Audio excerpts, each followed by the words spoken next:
seguimos con las actividades. A continuación tenemos una plática de estudiante de doctorado Greco Peña, de la UB, pero la de Valparaíso, no la de Veracruz. Media hora, más o menos. Ok, gracias. Bueno, voy a intentar apurarme, por honor al tiempo, y bueno, voy a intentar revisar los contenidos de la formación de estructura y simulaciones en el cuerpo, también de una manera muy resumida y acotada, porque bueno, cada parte de la evolución del universo es un campo enorme que se puede estudiar de manera independiente. Entonces, yo voy a atender más o menos de qué se trata la formación de estructura de manera general y llegar a la parte de simulaciones.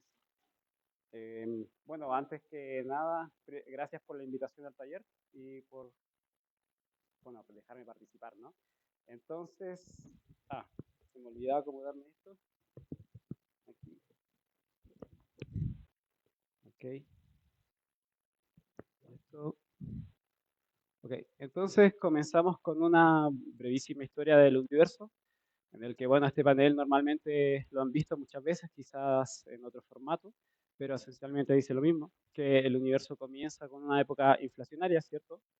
Que es una expansión exponencial del universo, que sabemos que duró alrededor de 10 a la menos 32 segundos. El primer microsegundo se generaron las primeras partículas, a los 3 minutos los primeros núcleos de helio e hidrógeno, a los 380.000 años la luz, los fotones se desacopló de la materia bariónica. Entonces, aquí básicamente se presenta lo que conocemos como el CMB, ¿cierto? Luego, 200 millones de años más tarde, se formaron las primeras estrellas de gas y polvo, gracias a los potenciales gravitacionales, principalmente de materia oscura. La galaxia y la materia oscura empezó a dominar en 400 millones de años más tarde. 10 millones de años más tarde domina la energía oscura y, bueno, 13.8 billones de años es lo que actualmente vemos. Bueno, esos tiempos, ¿cierto? Suponiendo que nuestra teoría, nuestros modelos cosmológicos están correctos, ¿cierto? Que hasta el día de hoy es probable que no estén del todo correctos. Entonces, eso puede, todas estas épocas, bueno, sobre todo la época de hoy, podría cambiar en un futuro. Entonces, sabemos que la inflación, la teoría inflacionaria, nos dice que lo que genera esta expansión acelerada es un campo llamado el inflatón, es un campo cuántico que genera la expansión exponencial. Y bueno, ya como cualquier campo tiene fluctuaciones y estas fluctuaciones son heredadas, ¿cierto?, a la curvatura del espacio-tiempo. Eso se ve como unas especies de rugosidades que se pueden ver aquí en esta imagen artística.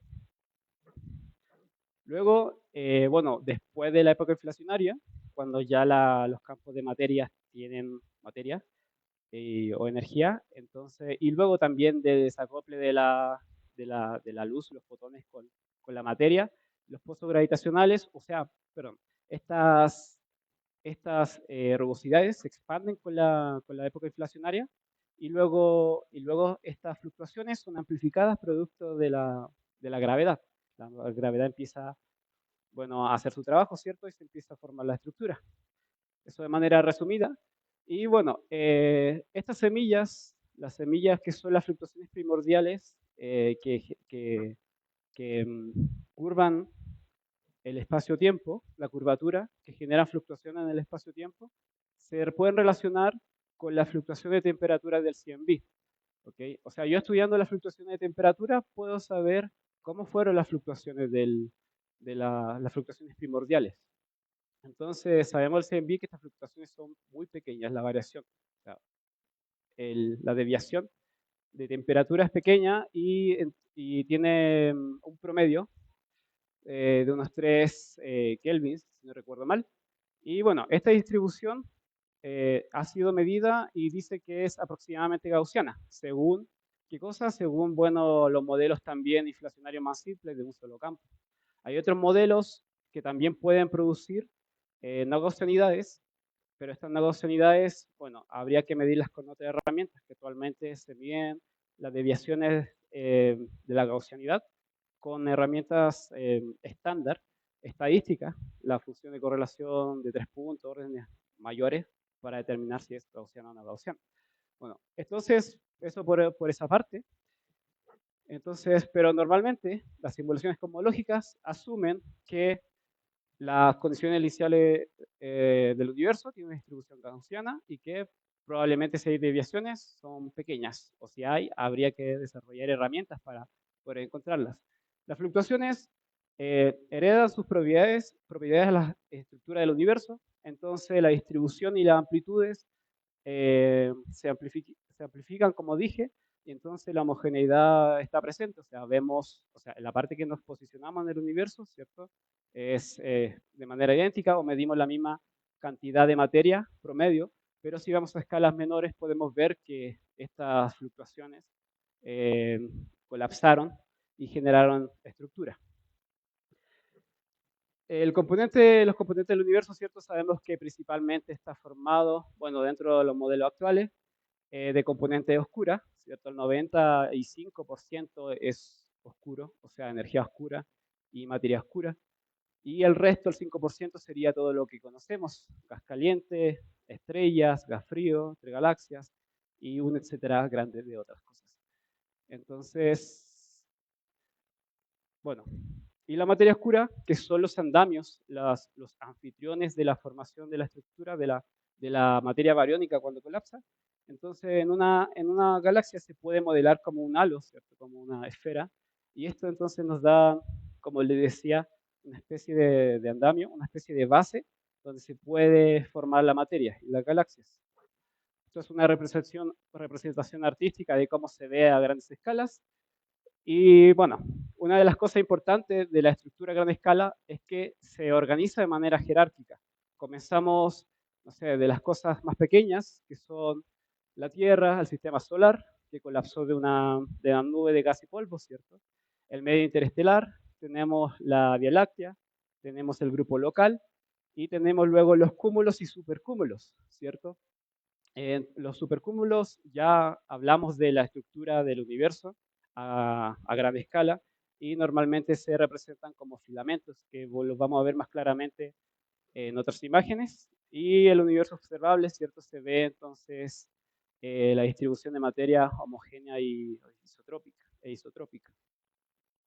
Entonces, para estudiar la formación de estructura, primero tenemos que estudiar cómo funciona la cosmología, las propiedades de fondo del universo.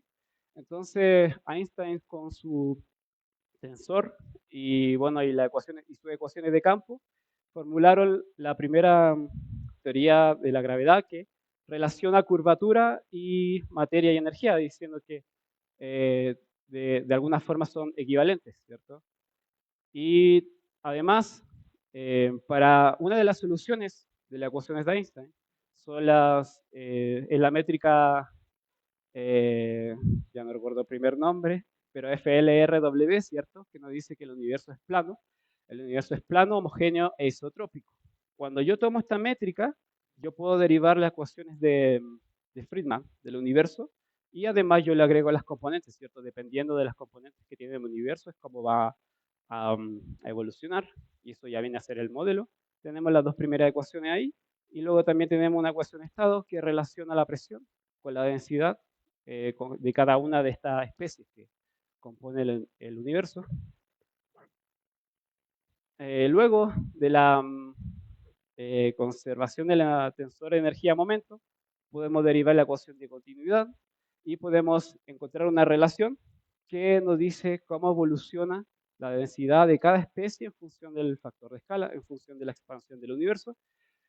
Y luego la primera ecuación de Friedman, asociando también el factor de escala al redshift, que da una expresión como esta, que entonces es la ecuación que nos dice cómo evoluciona el fondo del universo según las componentes que tenga. ¿Okay? Y ya con eso, y queda determinado por las propiedades observacionales del mismo.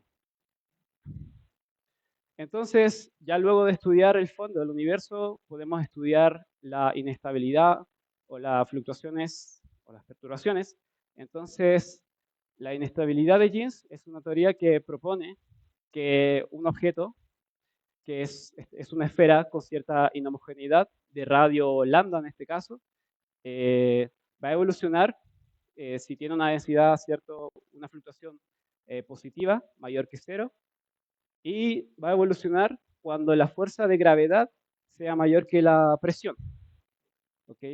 Entonces, cuando tenemos eso, podemos determinar mediante esta relación una escala característica que es llamada la escala de Jeans, que sería esto de aquí. Cuando tenemos este lambda, esta relación viene de acá arriba, cuando tenemos este lambda que es mayor a la escala de Jeans, entonces se puede producir el colapso gravitacional. Eso de una forma muy resumida, ¿cierto? Para el colapso gravitacional. Bueno, pero estas relaciones se pueden determinar de diferentes modelos del universo.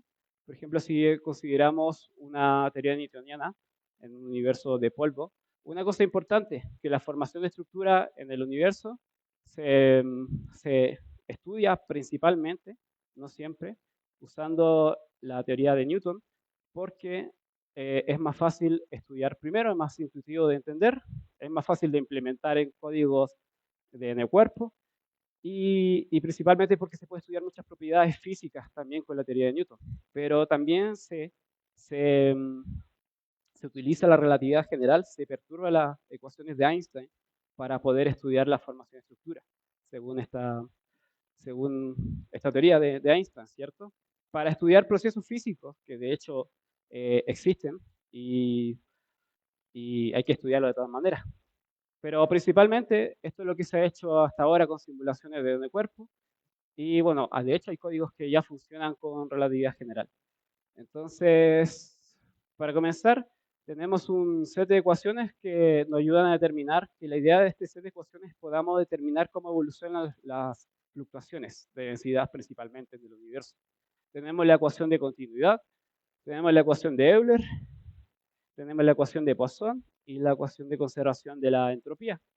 Entonces aquí vemos cómo evoluciona la densidad en función del tiempo, acá las velocidades, aquí el potencial gravitacional en este caso para una fuente de densidad y la conservación de la energía. La idea es que tenemos que perturbar las soluciones estáticas que serían para ρ0, P0, S0, agregándole un delta de cada componente, ¿cierto? Luego, bueno, para este universo, las soluciones estáticas están dadas por estas expresiones de aquí. Y además, tenemos que considerar una cosa importante, que el universo se expande. Y como se expande, definimos, ¿cierto?, las coordenadas comóvil, que las coordenadas se mantienen constantes en el mismo valor, pero las distancias físicas cambian, ¿cierto? Cambian proporcionalmente según cómo evoluciona el factor de escala. ¿Okay? Coordenadas fijas y el espacio se estira en función del tiempo. Ya cuando se evalúan las perturbaciones en este sistema de ecuaciones, se puede encontrar algo como eso, un poquito feo, pero se puede resolver. Normalmente se propone solución en la forma de ondas planas que está dado por esto, para trabajar en el espacio de Fourier, porque es más fácil trabajar, por ejemplo, cosas como los gradientes. Los gradientes que pasan por ejemplo, el laplaciano, que pasa a ser simplemente un valor de los modos al cuadrado, que se puede multiplicar o dividir. Entonces, la idea es pasar a este espacio y luego solucionando el sistema de ecuación anterior, llegamos a una ecuación para las perturbaciones que ustedes pueden ver aquí, que está el parámetro de Hubble, lo pueden reconocer, que, o sea, nos está diciendo que considera la expansión del universo.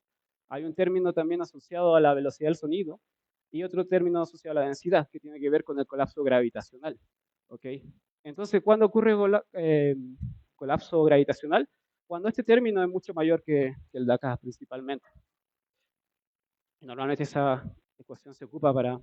Y en un universo plano, de hecho, dominado por materia, esa fluctuación tiene esa forma.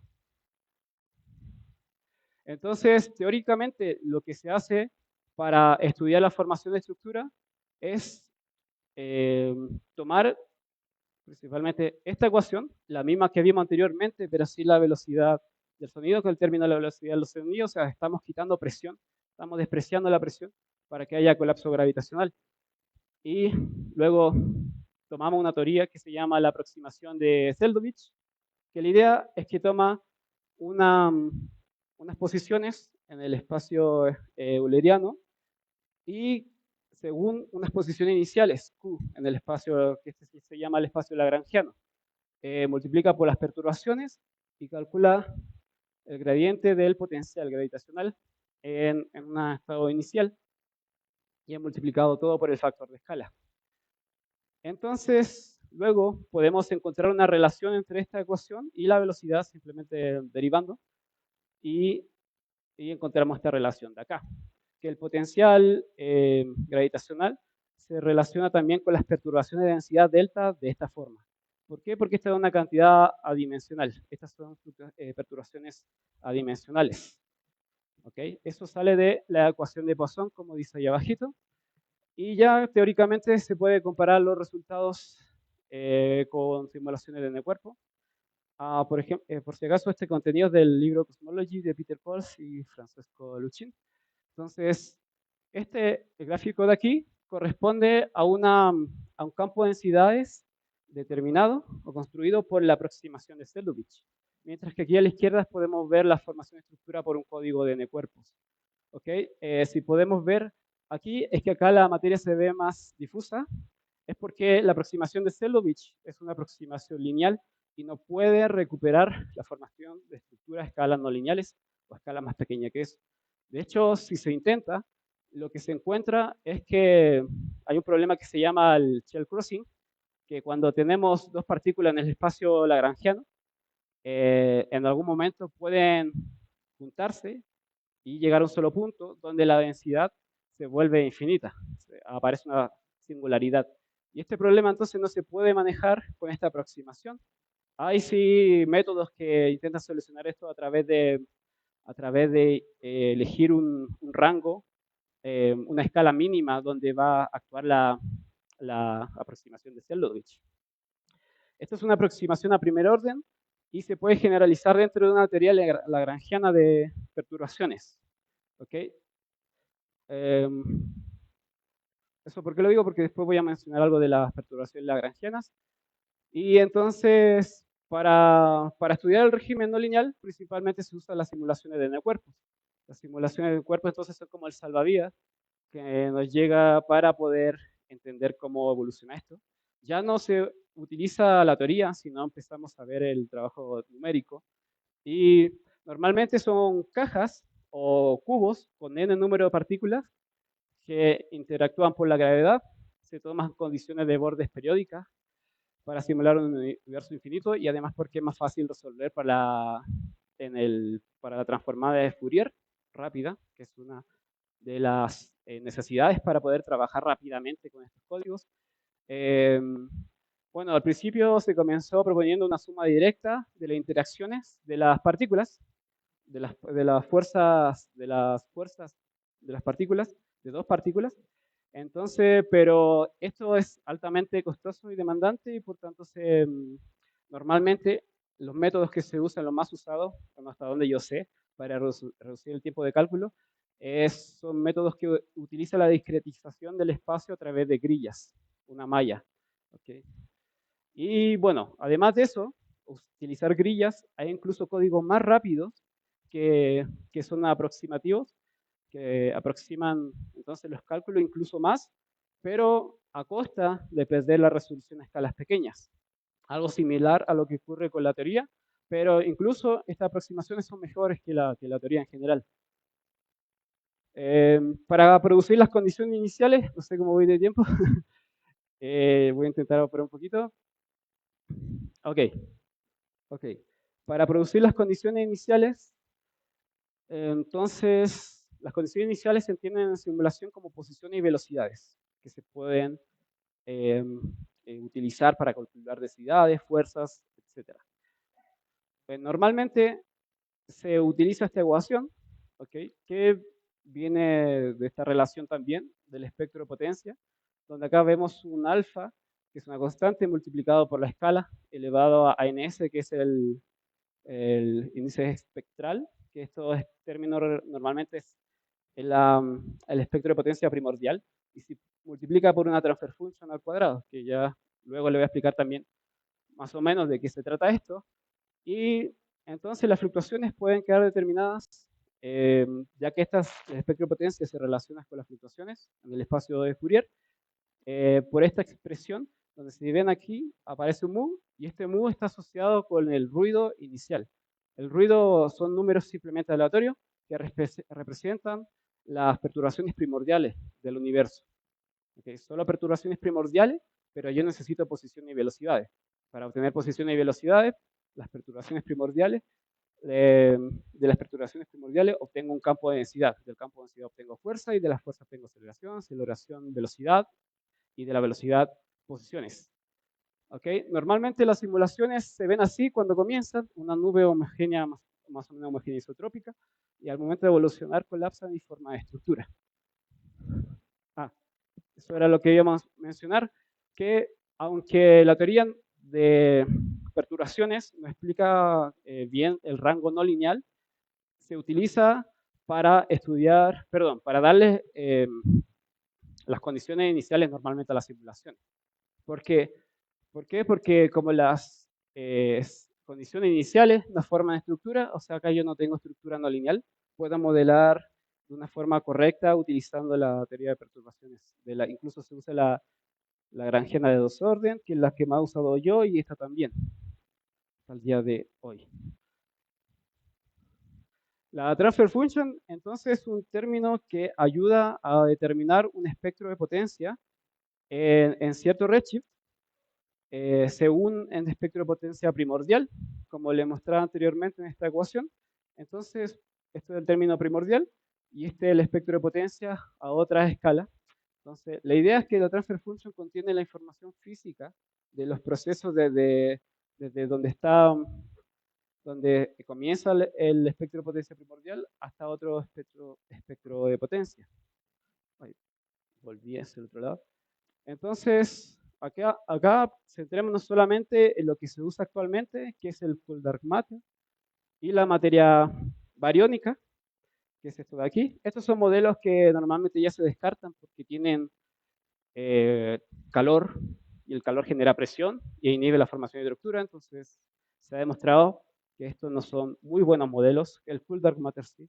Entonces, al comienzo vienen acoplados y la materia bariónica decae más rápido, y estas oscilaciones corresponden a las DAO, oscilaciones acústicas bariónicas, oscilaciones acústicas bariónicas de los bariones, mientras que la cold dark matter cae, y mostrando que a escala más pequeña, quien contribuye más en el espectro de potencia, de hecho, es la componente de materia oscura. Y bueno, seguimos. Y ahora pasamos a lo que se hace normalmente para implementar las simulaciones de N-cuerpos. Tomamos un espacio, ¿cierto? Un cubo. Discretizamos el espacio en grillas. Mientras más discretizado significa que aumentamos el nivel de refinamiento. Por ejemplo, un método muy famoso que se ocupa en código de cuerpo es el refinamiento de malla adaptativa, que lo que se hace es refinar o incrementar el número de grillas en las zonas donde tengo mayor densidad o pico de densidad. ¿Ok? Entonces, luego hay que asignar masa. Bueno, hay que asignar masa, sí. Entonces, por ejemplo, si yo estoy en una grilla y tengo una partícula en el punto P, el método es NGP, que significa Near Grid Point, el punto más cercano, toda la masa de esta partícula cae aquí. ¿Ok? Y mientras que en el Flow in Cell, la masa de la partícula se va a dividir en una celda o en otra, dependiendo de qué tan cerca esté de una y de la otra. Por ejemplo, acá la masa se reparte más en esta celda, pero como está también cercano a esta, también pasa acá. ¿Okay? Este es un modelo más realista que el Near Grid Point. Este normalmente entrega resultados no muy buenos, y este mucho mejor cuando se quiere extrapolar la densidad a las simulaciones. Y bueno, de nuevo repito, ¿por qué se discretiza esto? Es porque es más fácil calcular las fuerzas dándole densidad a una grilla y calculando la fuerza de la grilla de una de estas cositas, que hacerlo por partículas, que es mucho más lento. ¿Ok? Pero eso, bueno, genera una cosa que voy a discutir más adelante. Entonces, esto es un código para encontrar a los de materia oscura, pero aquí se muestra de forma interesante cómo funciona el Adaptive, ok, el método de refinamiento adaptativo, donde ustedes pueden ver que estas son las grillas, se ven incluso casi algunas la forma cúbica cuadrada en este plano, y a medida que pasa el tiempo, las grillas van colapsando justamente donde están la mayor cantidad de materia. ¿Okay? Cuando se ven verdes, porque están más grandes y porque tienen materia, y ya van colapsando justamente a los centros de los halos de materia oscura. Una forma, ya cuando ya tengo asignada mi masa a la grilla, toca resolver las fuerzas. Para eso hay que resolver la ecuación de Poisson, que normalmente eso es lo que se hace cuando tengo únicamente materia oscura. La ecuación de Poisson está dada por esta expresión de aquí, y estas son las fluctuaciones dadas por esta expresión de acá, que también se llama densidad de contraste, que no es nada más que la densidad en un punto menos la densidad promedio entre la densidad promedio. Entonces, cuando se utiliza la ecuación, cuando se soluciona esto en el espacio de Fourier, entonces encontramos que el potencial está dado por esta expresión. Si se dan cuenta, el nabla cuadrado pasa a ser un k cuadrado que está dividiendo, y eso es mucho más fácil de resolver. Y este k es determinado por las frecuencias según nuestra caja computacional, según el número de grillas. Y para poder determinar el potencial, necesitamos calcular, como esto está en el espacio Fourier, necesitamos calcular la transformada de Fourier de esta densidad de contraste con la Fast Fourier Transform.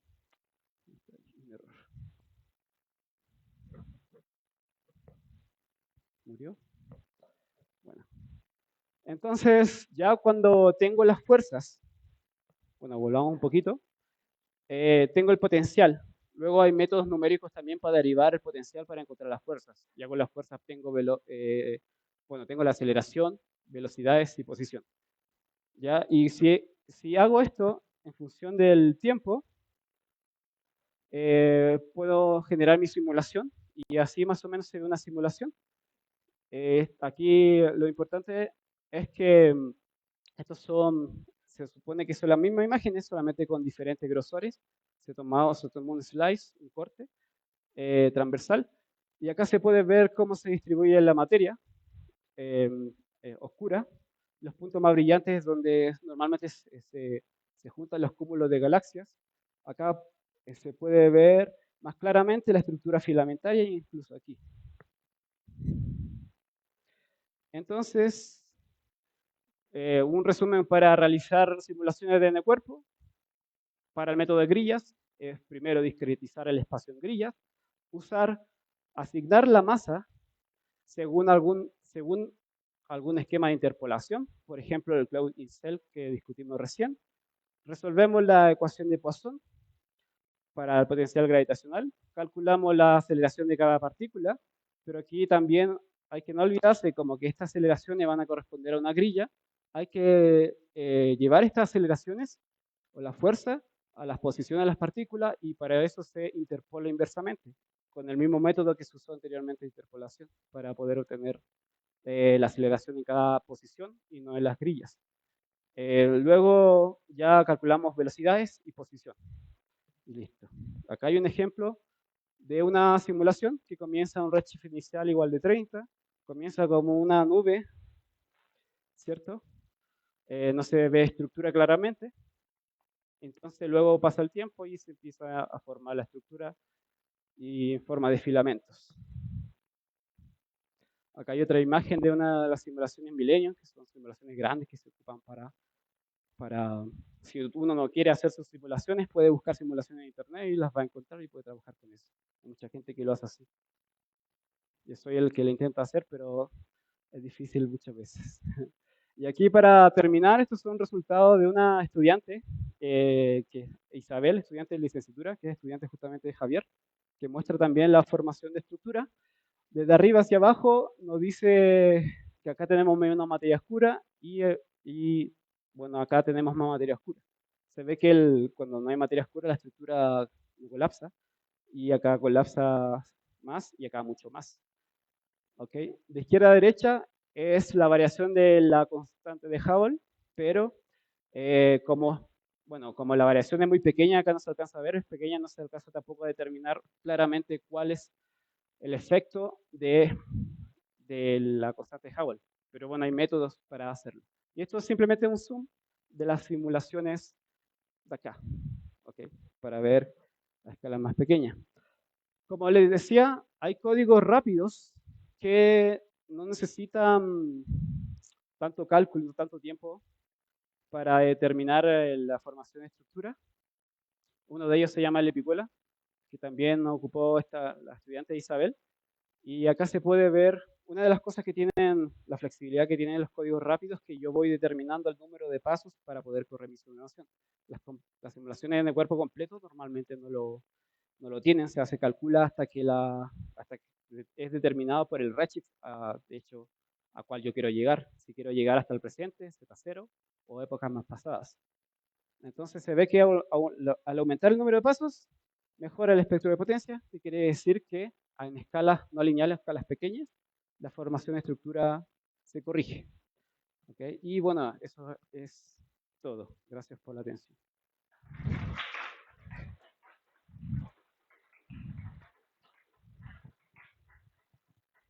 Bueno, tenemos tiempo para varias preguntas. Aprovechen. Ahí ya no.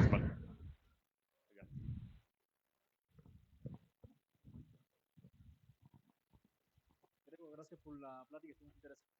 Pero ahora sí, tengo que hacerte varias preguntas que siempre he tenido sobre esta parte, ¿no? Ajá. Eh, según entiendo, el método de mallas lo que hace es, donde crea más resolución, va reduciendo. Pero va reduciendo a medida que pasa en la propia evolución. Es decir, sí, sí. Pegado entre las fronteras, como porque imagínate que tenemos una malla más grande y vas a pegarla después con regiones con un discretizado más, digamos, más fino. Entonces, ¿cómo pasa las funciones de frontera a esa zoom, por así decirlo? Si cuando venimos, ¿sabes qué? Ajá. Pero eso es una duda que tengo. Respecto a la otra es cómo, porque se ha perdido la materia pura o la densidad material la pones a mano, ¿no? Sino, como que no viene de algo fundamental. ¿Sabes qué? Voy a poner tanto densidad, tanto como que a mano, ¿no? No, no hay una teoría de fondo.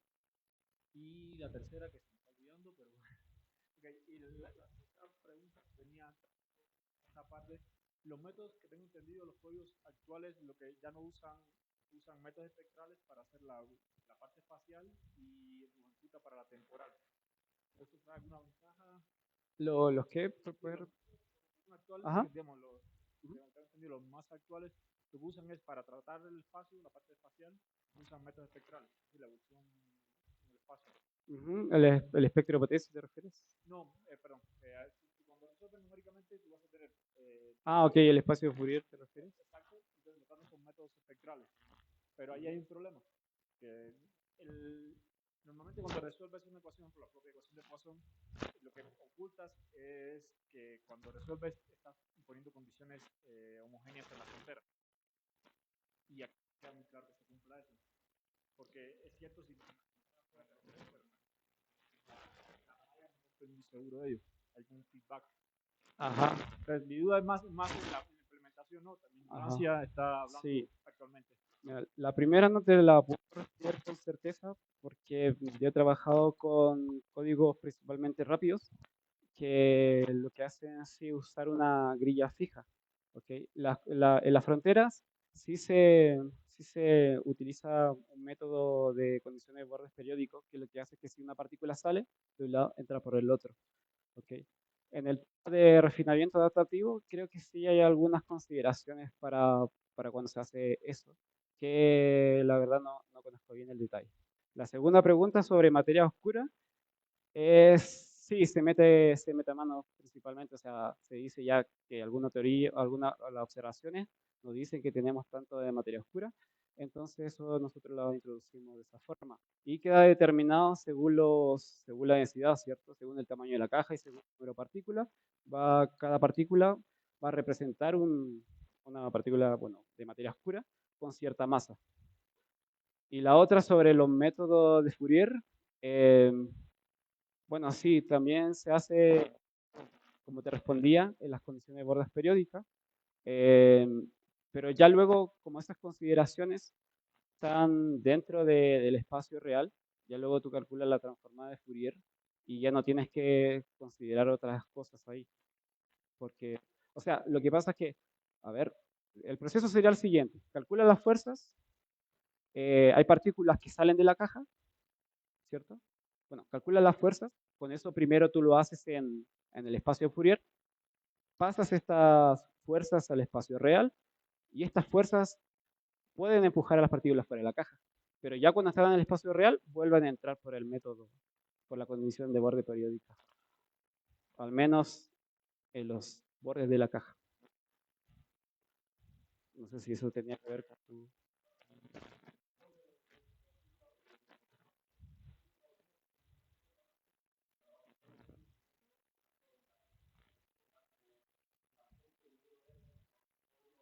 Ujú.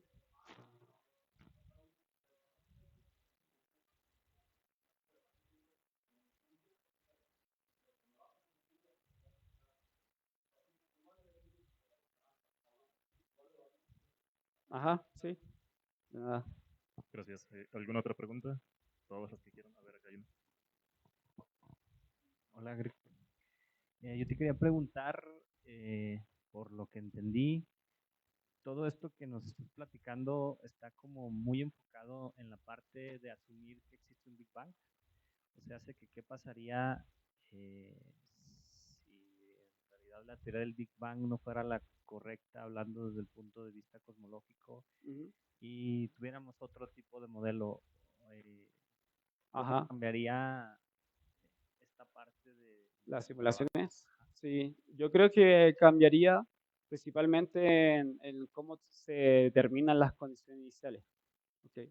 Porque ahora lo que se hace es que las fluctuaciones primordiales se modelan por número aleatorio, y luego ya a través de eso determina el espectro de potencia inicial, y con el espectro de potencia inicial determinas cuál es el campo de densidades original.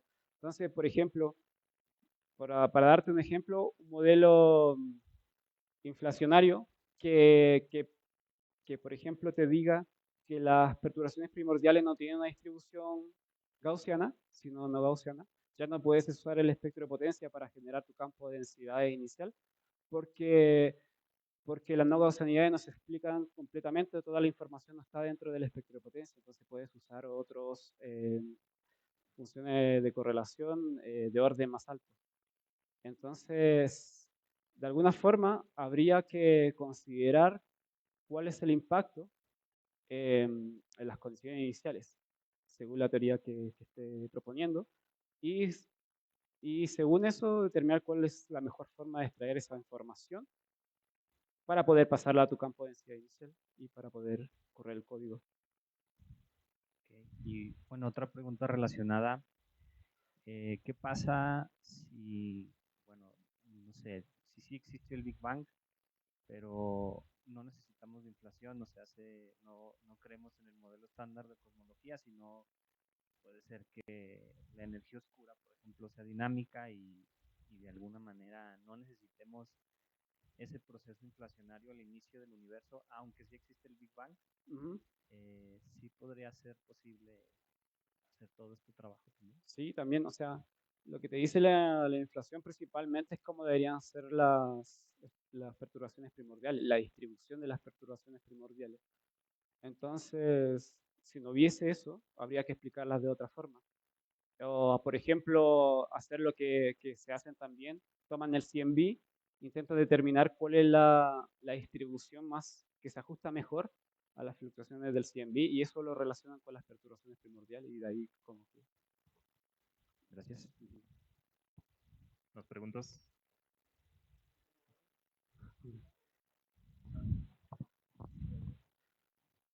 Me surgió una pregunta porque es algo también que me confundió.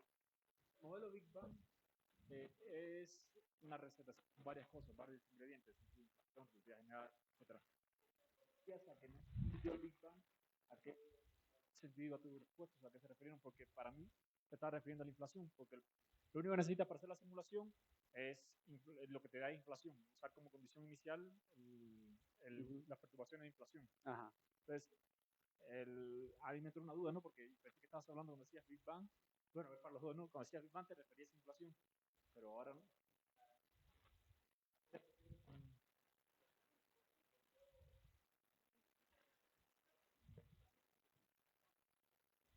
Bueno,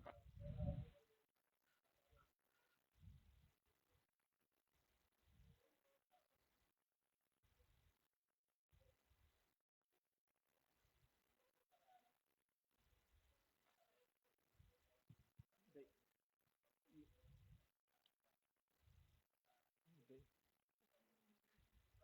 exacto, por eso digo, es que para mí, bueno, digo, tal vez estoy equivocado, tiene más para es una, digo, es una pregunta válida, si pones Big Bang, te sale que es lambda CDM no es Big Bang, lambda CDM es un modelo en el principio tiene Big Bang, inflación, entonces, exactamente. Entonces, en ese sentido, iba más, digo, más para el debate, porque es algo que debatir, no tanto la simulación en el cuerpo, creo yo que no necesita, es decir, a él lo que le interesa es dame las perturbaciones primordiales y yo voy a hacer, considerando, voy a hacer la evolución. Eso es lo que está después de la inflación, ¿no? Digo, Claro. Ahí viene, ¿estoy correcto? Sí, o sea, sabiendo la distribución de las perturbaciones primordiales, puedes determinar cuál es el campo de densidad inicial. Pero también necesitas saber cuáles son los procesos físicos por los que pasaron las perturbaciones primordiales. Entonces ahí sí hay que explicarlo con alguna teoría, ya sea el Big Bang o no.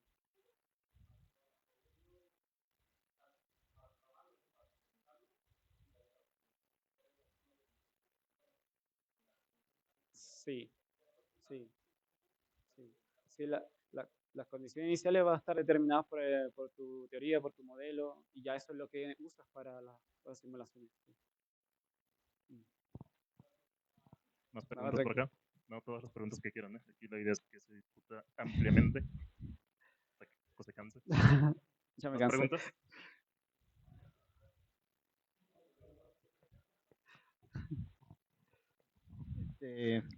Hola, Greco. No La- sé si te puedes ir a la parte donde simulabas hacer la simulación de formación de estructuras con condiciones iniciales.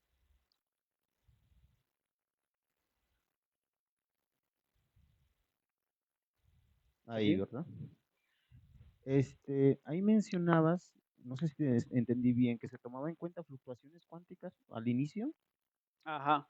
O sea, son las fluctuaciones cuánticas vienen del campo, ¿no? Inflacionario.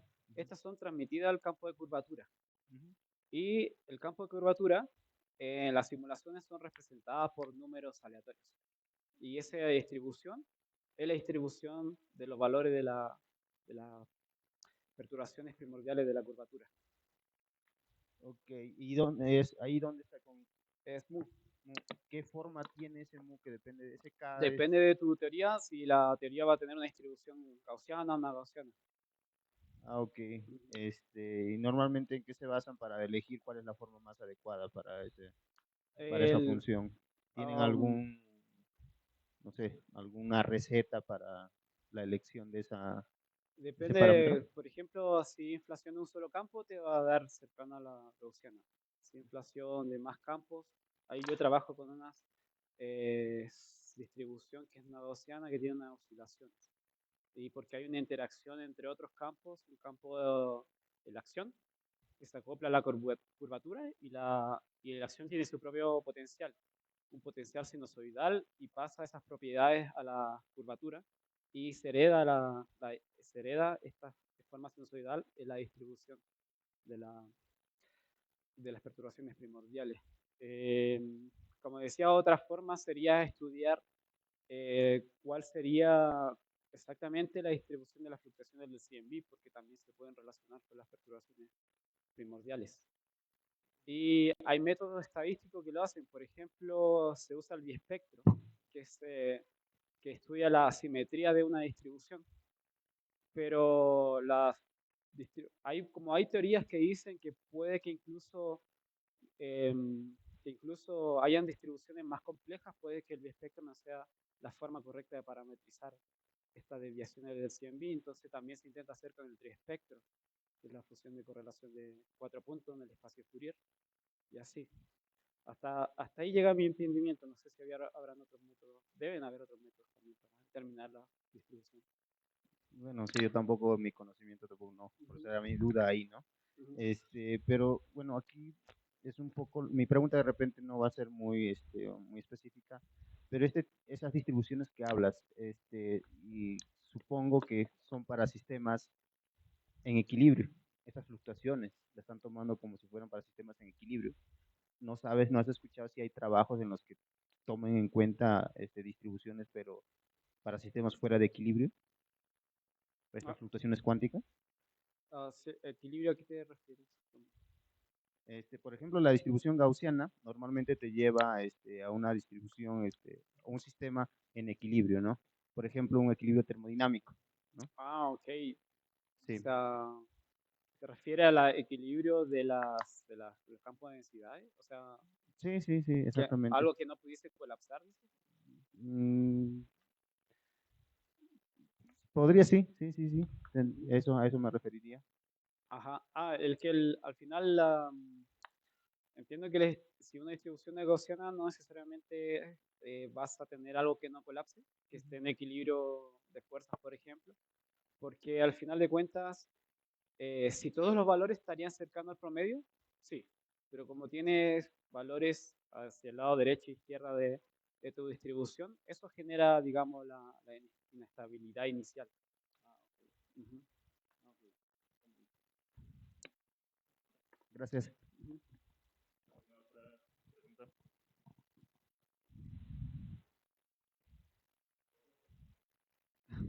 Preguntas, una más, a ver. ¿No? Bueno, no le agradecemos nuevamente.